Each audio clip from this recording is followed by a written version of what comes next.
nouvelle catégorie. Cette fois-ci, il y a un peu plus de charme. C'est les femmes, Michel. Tout à fait, mais il y en a qui sont très très larges. Tu vas voir, c'est quelque chose. Alors là également, deux catégories dans les moins de 65 kg et plus de 65 kg, avec de charmantes jeunes filles qui en plus ont un look assez intéressant. Alors il y a des Françaises, ex-Braya, tout un programme, canadienne également, des Suédoises, une grande Italienne, Maria Stella, championne du monde qui domine complètement la catégorie. Et nos amis de Harley Davidson qui amènent toutes ces stars sur le podium du Super Bras de Fer de Bercy.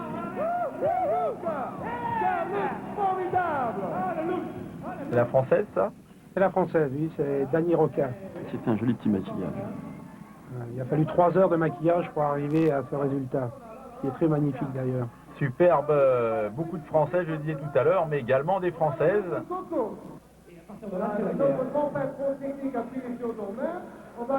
Alors donc, dans la catégorie des moins de 65 kg, Dani Rocca, opposé à une Canadienne.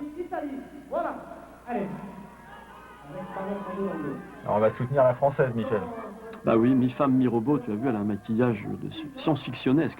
Quelle différence, les qualités requises, je suppose, sont les mêmes entre les femmes et les hommes, à la fois la concentration, la puissance? C'est tout à fait la même chose. Mais je pense que les femmes sont beaucoup plus agressives que les hommes. Oh, elle a le coude qui vient de se lever, la Française. Oui, la Française, l'arbitre n'a pas vu. Là. On refait redémarrer ce combat. Ah, c'est difficile quand même de garder les mains... Les mains dans les poches en voyant de jolies personnes comme ça. Et les mains l'une contre l'autre pour ce combat. Ah, les femmes qui, comme le disait Alain tout à l'heure, ont l'air agressives. Elles se positionnent. Mais c'est comme dans tous les matchs, les Français ne sont pas assez entraînés pour faire des compétitions. Ah, ce sport qui arrive seulement cette année en France, au moins auprès du grand public, alors qu'aux États-Unis et dans beaucoup d'autres pays, se pratique déjà depuis de longues années, en tout cas au niveau professionnel et avec des fédérations, comme notamment en Suisse, on le disait tout à l'heure, aux États-Unis, en Israël. Donc la France qui arrive un peu après, mais je pense qu'avec M. Voignot, l'organisateur, et la fédération française, ce retard devrait être comblé assez rapidement. La française, vous voyez, qui domine, mais ça ne sera pas accepté. Là, c'est une glisse en manche perdante, donc comme personne n'a fait de faute sur la glisse, ils vont mettre le lacet. On dirait que la Canadienne a la main qui a vraiment dérapé, là. C'est assez curieux, on dirait qu'elle a presque triché, non? Non, c'est pas la triche, du fait que là, ils n'ont pas mis de magnésie, vous le voyez très bien sur ces images. Donc, la main a glissé avec la transpiration, c'est très courant. Et on met immédiatement la corde qui permet de les attacher, le lacet. Elles vont être enchaînées, elles aussi, comme tout à l'heure, les super professionnels masculins. Ça crée des liens, comme dirait ma concierge. Vous entendez le public qui encourage bien évidemment la Française, qui a fort à faire face à la Canadienne. La Canadienne aussi a de l'entraînement du fait qu'elle s'entraîne avec les hommes aussi au Canada. C'est incroyable, c'est comme ça qu'elle s'entraîne avec les bûcherons. Elle va chasser les loups, peut-être. Pourquoi c'est si populaire aux États-Unis et au Canada? C'est dû aux les épreuves de force, je crois. On a souvent des compétitions de bûcherons également au Canada. C'est la raison du succès du bras de fer là-bas? Voilà, tout à fait. Aux États-Unis aussi. Bon, en épreuve de force, vous avez Eric Roibin qui est champion du monde toute catégorie de power lifting. Et il fait partie de l'équipe canadienne de power. Vous me disiez tout à l'heure, je crois qu'il soulève votre voiture carrément. Voilà, tout à fait. Lui, on a fait une expérience. Bon, il lève la voiture qui fait à l'arrière 800 kg. Entre 800 et 900 kg. Oui, tout à fait. Et voilà, victoire de la Française. Superbe et première victoire d'un tricolore ce soir. Ce sera une femme qui l'a emporté. Elle a le sourire, elle a de quoi. Elle a battu l'une des meilleures mondiales, la Canadienne Hogg. Et on les détache. Hogg, très fair play, garde le sourire. Et donc, première victoire française ce soir et elle va continuer dans cette catégorie. Il y avait des surprises chez les femmes. Les premiers Français qui gagnent, c'est des femmes. Et c'est Carole qui vient de remporter le premier match. Et depuis combien de temps faites-vous ce sport, Carole? Carole ex-Braya, la française. Première compétition, et est-ce que vous vous maquillez souvent comme ça? Bravo. Assez souvent, Combien de temps pour se maquiller? 3 heures. 3 heures de maquillage. Je voudrais préciser que j'ai été peinte par Denis Saint-Sauvage. Voilà, merci. Superbe Bravo, spectacle. Carole. Super. Voilà, avec la beauté en plus, la française. Un petit peu de publicité en Technique passant. complètement différente. Alors, toujours dans la même catégorie, un match entre la Canadienne et une Suédoise Peterson, et ça a été très vite. Victoire de la Suédoise. Une très belle image. Ah, tout à fait. Première, elle a gagné. Ce qu'on appelle un plan de coupe. Et attention, elle n'est pas encore... elle n'a pas remporté cette catégorie. Autre demi-finale, cette fois-ci entre la Française et la Suisse Wüthrich. L'arbitre, il faut absolument avoir les épaules Parallèle à la table. parallèles à la table, tout à fait. Ah, leurs petits doigts dans la farine. Ce qui évite la glisse. Chaque mouvement qui est millimétré, l'arbitre qui observe bien chaque centimètre de la main. Voilà, c'est parti. Et cette fois-ci, la Française qui est battue.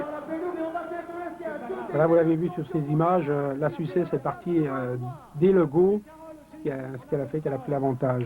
Et il faut préciser aussi qu'elle est championne suisse. Donc qualification pour la finale de la Suissesse Wüthrich. Finale dans cette catégorie des moins de 65 kg. On revoit au ralenti. Ah, ça a été très vite cette fois-ci. À peine une seconde pour remporter ce combat. Et la Française qui n'a rien pu faire. C'est ce qu'on dit, en fait, coucher, quoi. Quand on... Manque de préparation.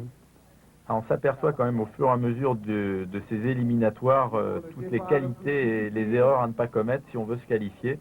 On parlait de la concentration, de la puissance, de la rapidité dès le début de l'épreuve. Tout cela doit être dosé avec perfection et croyez-moi, il faut beaucoup d'entraînement pour arriver au top niveau dans ces compétitions de bras de fer.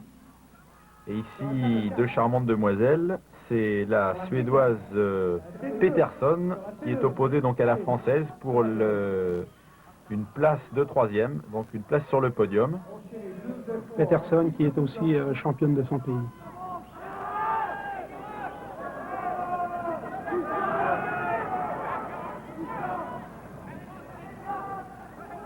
Les arbitres ont l'air plus doux avec ces dames.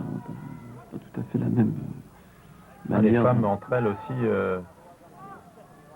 ont l'air de moins crier, Ouais, elles sont moins agressives. moins agressives que les hommes tout à l'heure, en tout cas que Gary Goodridge.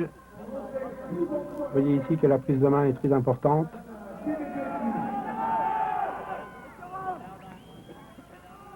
Les championnats du monde qui se déroulent depuis combien de temps, Simon? Bah, ça change tous les ans. Cette année, c'était à Houston. L'année dernière, c'était en Grèce. Et déception pour la Française, une nouvelle fois battue. Il faut dire que ces combats s'enchaînent quand même à une vitesse assez impressionnante et qu'il faut récupérer et que l'endurance joue peut-être également à ce niveau-là de la compétition.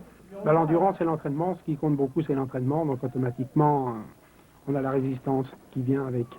Et la Française, donc malheureusement, qui ne terminera pas sur le podium. Une troisième place remportée par la Suédoise Peterson. Et arrivée des super femmes, pourrait-on dire, dans la catégorie maximum, celle des plus de 65 kg. Là, vous allez découvrir également de charmantes demoiselles. Bonsoir, madame. Madame ou monsieur? Collection des pins. 65 kilos. Hey! Elle a l'air un peu amère quand même. On a l'impression vraiment qu'en France, on n'est pas bien équipé. On n'a pas de plage horaire pour s'entraîner, alors que les autres ont l'air d'avoir une certaine aisance. Hein. On retombe toujours dans la même réflexion. Voilà, tout à fait.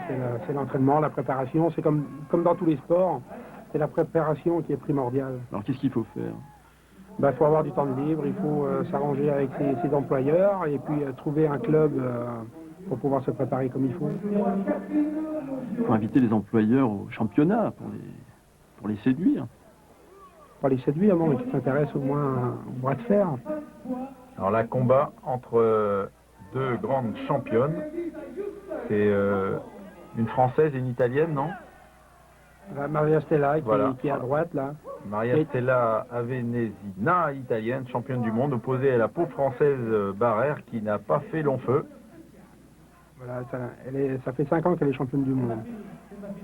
Elle domine cette catégorie supérieure chez les femmes. Vous voyez un arbitre à genoux au sol, et un autre sur la table. Et là, oh là, le cri de douleur de la peau française qui a littéralement été dominée par l'italienne. Il a pris la vitesse au départ. Il y avait la puissance avec. Tout à fait. Vu le gabarit, je pense que... Ah, c'est un peu bizarre quand même de voir, c'est peut-être pas une discipline tellement pour les femmes. Vous êtes favorable, Alain Simon? Bah oui, pourquoi pas. Dans le ski, il y a bien les femmes, dans le judo aussi, dans la boxe aussi, donc pourquoi pas dans le bras de fer. La deux gabarits un peu moins impressionnants, bien que celle de gauche, je crois que c'est l'anglaise Robertson opposée à la hollandaise Langeris. Et victoire de l'anglaise Robertson. Et la bise. Ah, il n'y a pas ça encore chez les hommes. C'est pas la petite sœur à Margaret Thatcher, non, pas du tout. Non, je ne sens pas qu'il y ait de point commun. Les dents, peut-être. Oui, peut-être. Et donc, victoire de Robertson dans la quart de finale. On revoit au ralenti la victoire face à la hollandaise. Ah, là, il a fallu un peu plus de force vers la fin, mais dès qu'on a pris un mauvais départ, on est quand même en position d'infériorité très nette. Hein. Tout à fait. Bon, il faut avoir une force phénoménale pour pouvoir remonter son adversaire. Et là, vous voyez les chaussures de Maria Stella qu'elle a fait confectionner spécialement pour ce super bras de fer. Ah non, pardon, c'est pas Maria Stella, c'est Dufresne. C'est la Canadienne Dufresne qui a fait confectionner ces chaussures spécialement pour ce super bras de fer de Bercy. Aucun lien de parenté avec la chanteuse du même nom. C'est Liane Dufresne, impressionnante de gabarit. Et vous voyez, c'est la grande joie du public avec ses sabots. On peut la comparer à Gary Goodrich du fait que ça fait 6 ans qu'elle est championne du monde. Elle n'a jamais fait de combat contre Maria Stella, mais elle n'a que 22 ans. Ce sera peut-être une grande première mondiale, encore une fois à Bercy ce soir, si les deux femmes arrivent à se qualifier pour la super finale qu'il y aura tout à l'heure. Vous voyez, la position particulière des jambes, c'est autorisé du moment qu'il y a au moins un pied par terre et une position particulière de la part de Liane Dufresne, qui l'emporte vraiment très facilement face à l'anglaise Robertson. Un gabarit impressionnant. Elle pourra presque être dans la catégorie messieurs. Tout à fait. Du fait qu'elle défie les hommes au Canada, elle défie les hommes au bras de fer. Elle est célibataire. Tout à fait. Ça fait rire Alain. Et petit clin d'œil de Liane Dufresne qui se qualifie et en prime. Petite démonstration, il y a du diamètre. Elle a pratiquement des bras aussi larges que vous. Tout à fait, oui, elle a des bras impressionnants. Oui. Et la pauvre anglaise en face qui n'aura pas pesé très lourd. On va suivre maintenant l'autre demi-finale qui a opposé Maria Stella à la hollandaise Van Helen. Maria Stella qui est de dos. Là, deux championnes d'un haut niveau. Maria Stella et Van Helen pour la demi-finale. La gagnante sera qualifiée pour la super finale dans cette catégorie des plus de 65 kg chez les femmes. Vous voyez que la position du corps au niveau des épaules est très importante aussi. Elle cède avec le corps, ça c'est autorisé Alain ? Oui, tout à fait, oui. Et elle, malheureusement, elle a voulu aller très vite, Maria Stella, mais à quelques centimètres du but, les deux mains ont lâché. On va récupérer un petit peu de magnésie, tout à fait. Sur les joues un peu comme ça. Non, c'est le maquillage. Je crois qu'elle se motive, Maria Stella. Ah, elle se dit Maria, vas-y, vas-y ma fille, vas-y. Elle se concentre. C'est très important du fait que c'est la sélection pour la super finale. Tout à fait. Et si elle gagne cette rencontre, Maria Stella, elle affrontera la Canadienne Liane Dufresne. Donc un duel pour la première fois. Ces deux femmes se rencontreraient. Donc, qui sont chacune championnes du monde de leur catégorie, mais qui ne se sont jamais rencontrées. Tout à fait. Donc un match important pour Maria Stella qui prend l'avantage dès le départ. Ah, va-t-elle résister Van Helen? Pour le moment, elle est dominée, mais elle résiste bien. Et peut-être un retournement de situation. Maria Stella qui a du mal à finir. Elle se met en position de blocage, la Hollandaise. Très forte la Hollandaise. Ah, et l'arbitre qui désigne Maria Stella vainqueur. Alors là, vous allez peut-être nous expliquer ce petit point de règlement, Alain Simon. Il n'est pas forcément toujours nécessaire de faire toucher la main de l'adversaire au petit coussinet. Justement, là, Maria Stella a fait toucher le coussinet. Il y a quand même une règle, Alain Simon. Je crois qu'on verra tout à l'heure sur certains cas, l'arbitre peut désigner un vainqueur, même si la main ne touche pas. Voilà, tout à fait. C'est-à-dire qu'au niveau de la position des mains, si en faisant le bras de fer, ça passe en dessous du niveau du coussinet, c'est l'adversaire qui a gagné. Tout à fait, si les mains sont décalées. Donc là, de toute manière, victoire logique, mais difficile de Maria Stella. Et on découvre le dernier match, dernier combat de cette rencontre chez les femmes de plus de 65 kg. Match pour la 3e place, donc pour une place sur le podium. Michel, entre Robertson, l'anglaise, et Van Helen, la hollandaise. La hollandaise qui va peut-être être un peu diminuée face à la britannique, car elle vient d'avoir un combat assez difficile face à Maria Stella. On va voir comment elle va se comporter. En tout cas, elle nous a fait forte impression. Et elle utilise, elle, du magnésie, alors que la britannique, elle, n'en a pas. Et victoire quand même facile de Van Helen, qui avait gardé toute son énergie Et sa concentration. Elle a gagné pas rapidement. Et donc, elle monte sur la 3e marche du podium, la hollandaise. Et tout à l'heure, on suivra donc la grande finale entre Liane Dufresne et Maria Stella, l'italienne. Donc, un duel que nous suivrons tout à l'heure. Donc, fin de ces éliminatoires.